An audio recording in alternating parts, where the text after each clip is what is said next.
Title: When the Silence Broke, Chapter 1. The Quiet Years. It had been 12 years since Sarah and Mark left their cramped Brooklyn apartment for the wide skies and quiet lawns of upstate New York. They were 30 then, ambitious, hopeful, and still tangled up in the kind of love that made morning breath and unpaid bills somehow romantic. Now, at 42, the mornings were quiet. Not peaceful, just quiet. Their daughter Lily had just left for her freshman year at the University of Vermont, leaving behind a vacuum in the house and in Sarah's chest. Mark still woke at 6:30, still poured black coffee into the chipped mug with the Yankees logo, and still left the same kiss on her temple before heading out to teach AP chemistry at the local high school. But lately, that kiss had started to feel like a habit, not a gesture, like brushing teeth or checking the mailbox.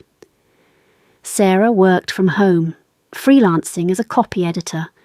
Most days she barely spoke to anyone. Sometimes she didn't get out of her pajamas until 3 p.m. She'd reread sentences about kitchen appliances or travel insurance, fixing typos and passive voice while wondering when her own life had turned passive. She wasn't unhappy, but she wasn't anything, really. She existed, like a houseplant in a dark room. And then, one rainy afternoon in October, she opened her email and found a name she hadn't seen in 20 years. Eli Whitaker. There was no subject line. Just, "Hey, I was listening to this old Counting Crows album and thought of you. Remember Rain King? Still your favourite?" Sarah didn't move. Her fingers hovered over the keyboard, her breath caught in her chest. Eli Whitaker, her first love. The one she'd met at a concert when she was 19, who'd kissed her outside a bookstore in the East Village, who used to read her Bukowski out loud and tell her she was too smart for this world. He was the reason she'd nearly failed her sophomore year, the reason she swore she'd never fall that hard again. She stared at the email for 10 minutes, then closed her laptop. But that night, as Mark snored softly beside her, Sarah reached for her phone and typed back, "I still know every word." Chapter 2. The Spark in the Wires. The reply came just before sunrise. "God, I remember you singing it in the rain. You were soaked and barefoot, and I thought, that's it, I'm done, that's the girl. I don't know why I'm writing, just, I miss someone knowing me like that." Sarah read it 3 times, then again. It had been years since anyone said anything that made her feel. Not think, not plan, just feel.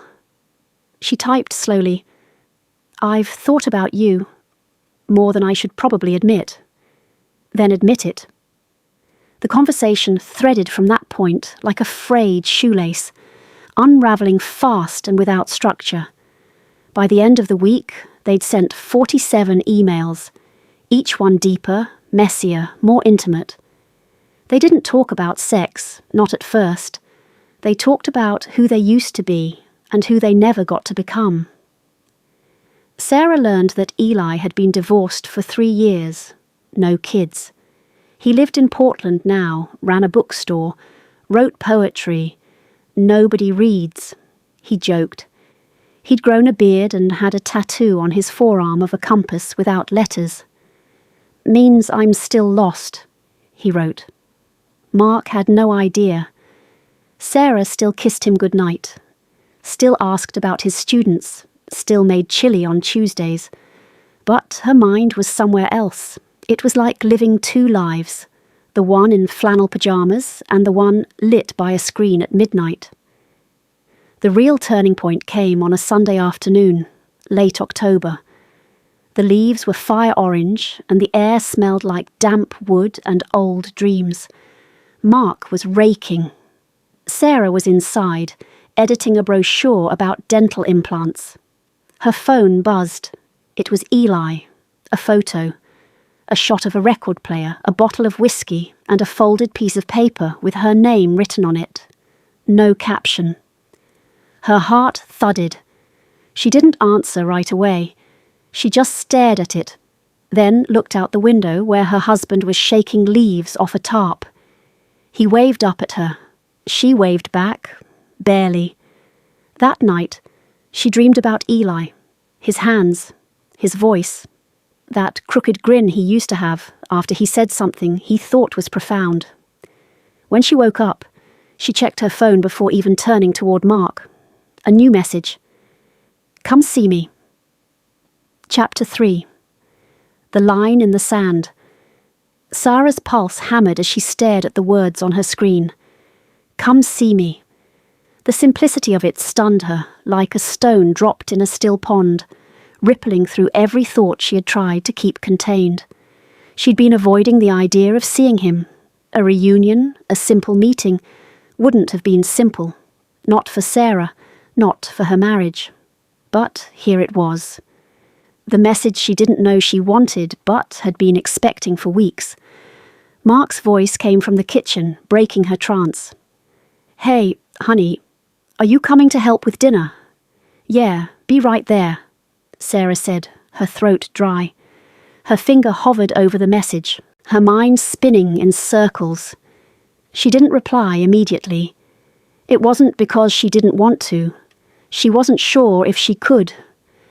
The guilt weighed on her, but there was something deeper that had started to pull. It wasn't just the feeling of being seen again. It wasn't just about the lost connection with Mark, the years of stale conversations and silent dinners. It was about Eli, the person who knew her when she was unbroken, unburdened by life's weight. She could still remember the way his lips felt on hers, how it had tasted like freedom, like the first breath after being submerged for too long. But that was years ago, wasn't it? Mark's footsteps came closer, his presence sudden, like an interruption she didn't want but couldn't avoid. Sarah quickly put her phone down and forced a smile. Everything okay? Mark asked, standing in the doorway of their bedroom. Yeah, just thinking, she said, her voice small. Mark studied her for a moment, his tired eyes scanning her face. He had the same look on his face that he always had when he noticed something was off, but didn't have the energy to dig deeper. Okay, well, I'm making pasta. Let's have dinner together. It's been a long week. Sounds good, Sarah said, nodding.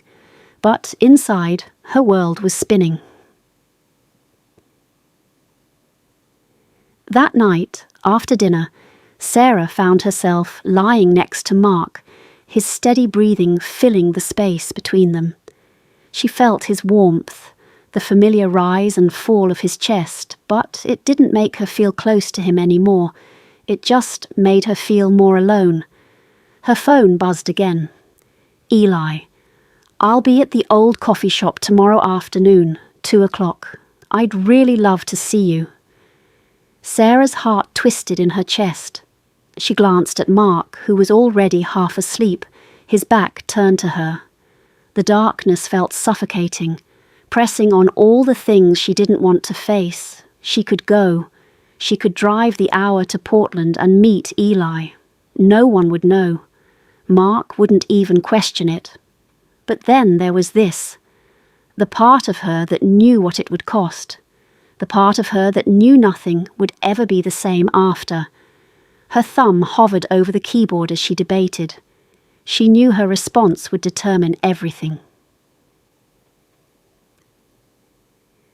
All the next afternoon, Sarah stood in front of the mirror, hands trembling as she adjusted her jacket. Her heart beat so loudly it drowned out every other sound. She almost didn't go, but the urge was too strong. The pull was magnetic. She needed this. She needed to feel something that wasn't this hollow, perfunctory existence. She told Mark she was going to visit a friend, a vague explanation that felt even more insincere as it left her mouth. The drive felt endless. The silence in the car was thick with anticipation, with that nagging voice inside her, telling her to turn back, to make everything okay again, to pretend like nothing was wrong. But she didn't listen to that voice. When she arrived at the coffee shop, it was almost empty, the kind of place that smelled like stale coffee beans and bookshelves. Eli was sitting by the window, just as she remembered, a book in his hands. He looked up when she walked in, and for the briefest moment his eyes widened. But then that familiar smile curled up on his lips, and she felt her knees go weak. He stood up and waved her over. "Sarah," he said, his voice low, husky in a way that sent a chill down her spine. "I'm glad you came." She smiled back, though her heart raced. "I almost didn't," she admitted, sitting down across from him. "Almost doesn't count," he said softly. "But I'm glad you did." They sat in silence for a moment, the years stretching between them. But it didn't feel like time had passed. It felt like they'd been here, like this, forever. Then Eli reached for her hand, his touch as warm and familiar as it had been all those years ago. His fingers brushed over her skin with a tenderness that broke something inside her. She didn't pull away. She didn't want to. His voice was a whisper when he finally spoke. "You still have that fire in your eyes. You're not lost, Sarah. Not to me." Chapter 4. The Moment of Truth. The coffee shop felt like a sanctuary. The low hum of conversations around them, the clinking of cups and the hiss of steam from the espresso machine in the corner.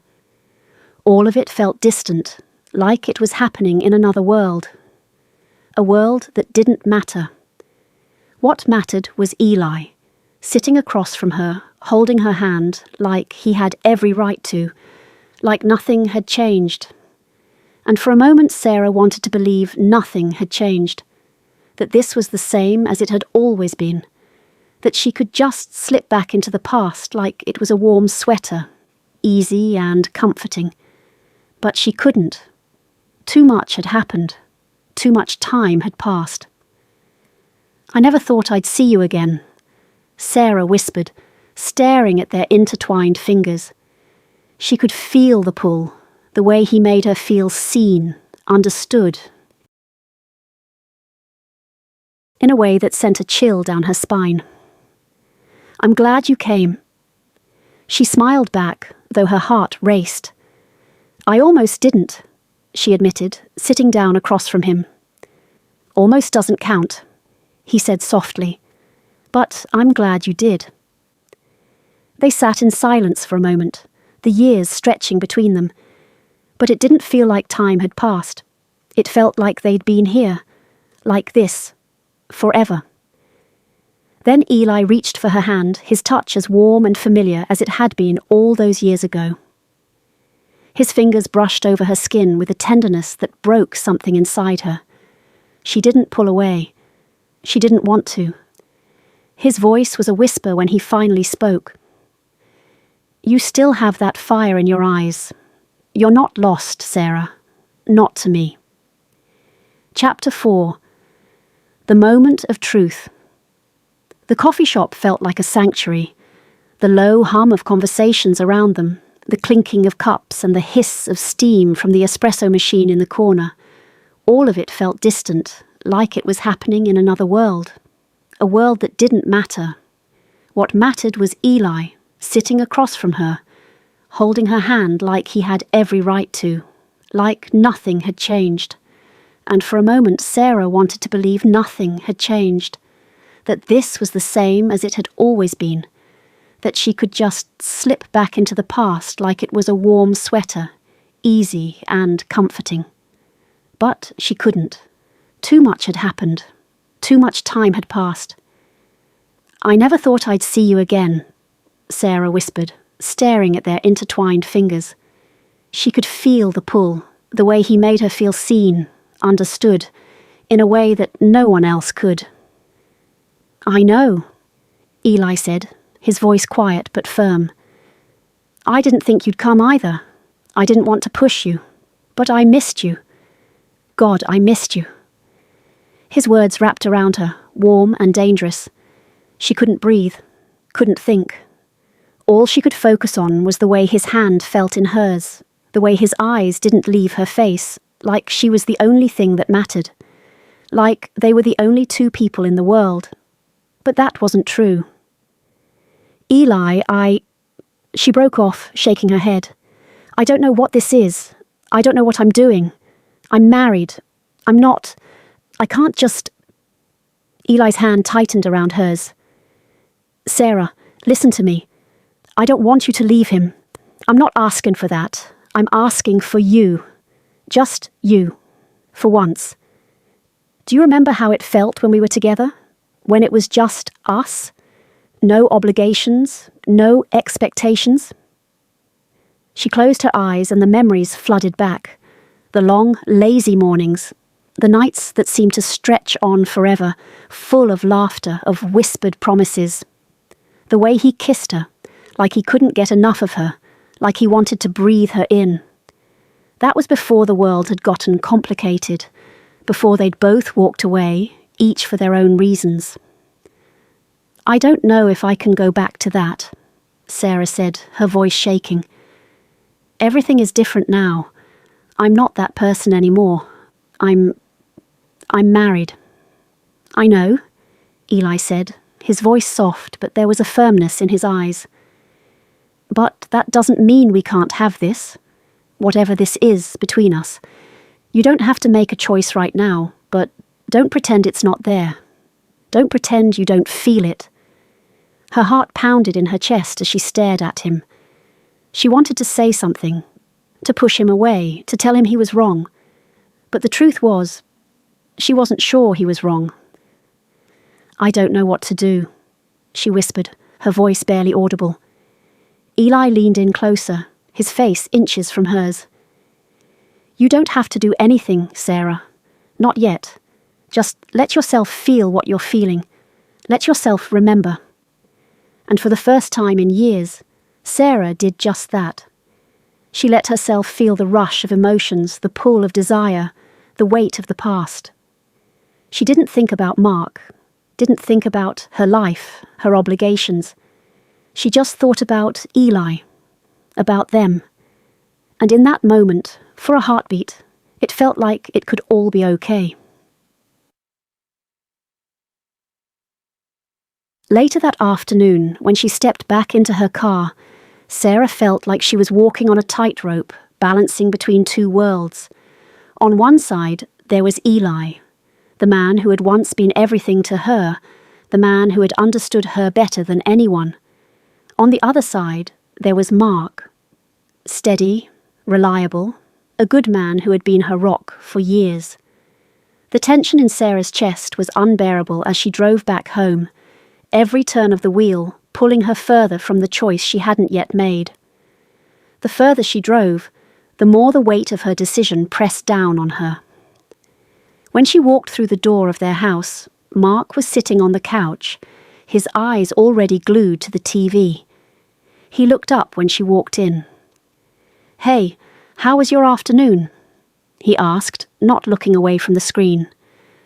"Fine," Sarah replied, her voice distant. She tossed her purse on the table and walked toward the kitchen. Mark didn't seem to notice the shift in her mood. He never did. And maybe that's what bothered Sarah the most. How easy it was for him to ignore the things that were falling apart. As she stood by the sink, washing her hands, she caught a glimpse of herself in the reflection. Her face was pale, her eyes tired. She barely recognized the woman looking back at her. She had been so certain, so sure of the life she had built. But now, everything felt uncertain. Everything felt broken.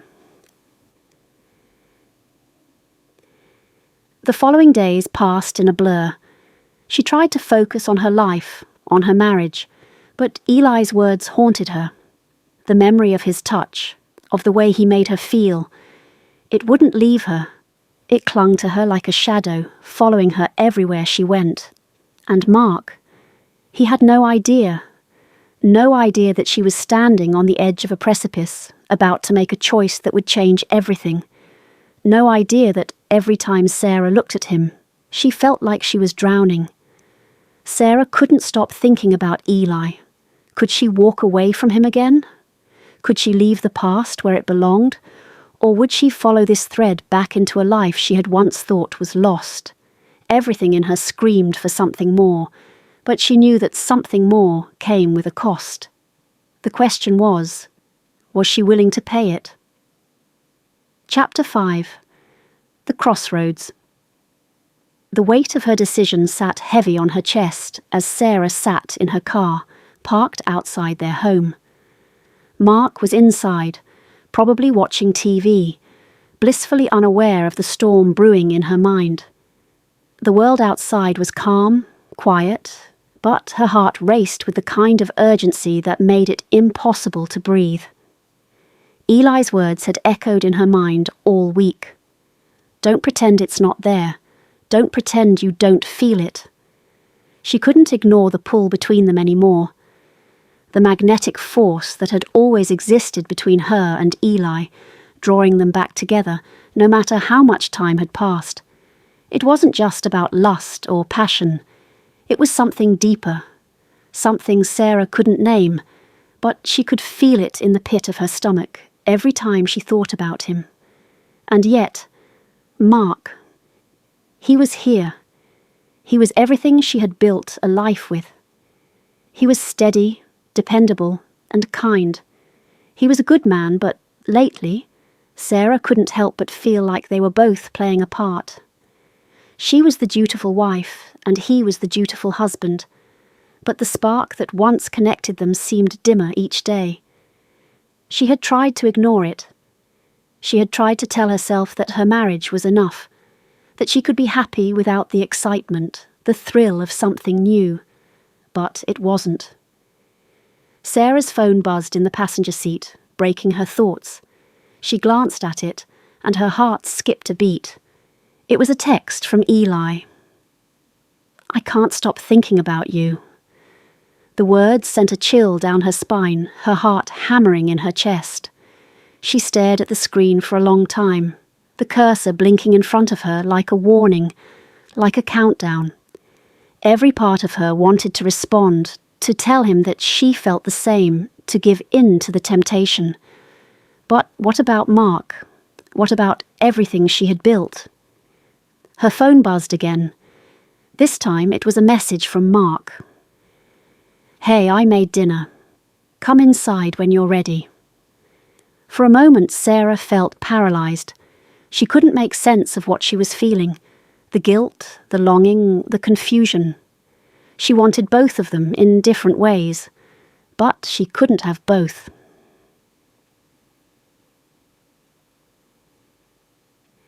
Inside the house, Sarah found Mark setting the table in the dining room. The soft glow of the overhead light cast a warm, inviting atmosphere. The smell of his cooking filled the air, and for a brief moment, it felt like nothing had changed, like things could go back to how they were. But they couldn't. Mark smiled at her when she entered. "Dinner's ready. I hope you're hungry." "Yeah, I am," Sarah replied, her voice tight. She sat down at the table, taking in the meal he had prepared. It was one of her favourites. Grilled chicken with roasted vegetables, a side of mashed potatoes. It was the kind of comforting, homey dinner they had shared countless times. Mark sat down across from her, his eyes lighting up with warmth. "How was your day? Did you get a chance to relax a little?" "Yeah, it was fine," Sarah said, trying to focus on him, trying to focus on the moment. But her mind kept drifting back to Eli, back to the way he had looked at her that day in the coffee shop, the way he had made her feel like she was the only thing that mattered in the world.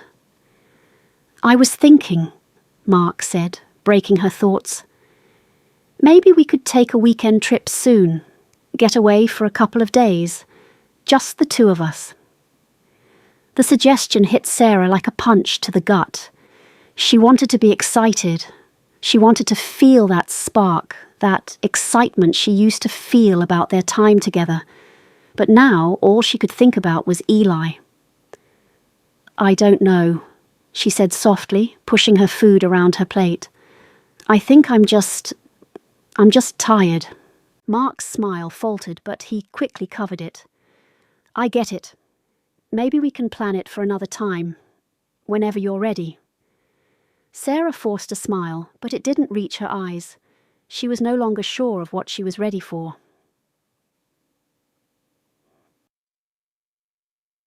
Later that night, after dinner, Sarah found herself lying in bed, staring at the ceiling. Mark was already asleep beside her, his steady breathing a reminder of the life they had together, the life she had built, but it felt like it was slipping through her fingers. Her phone buzzed again.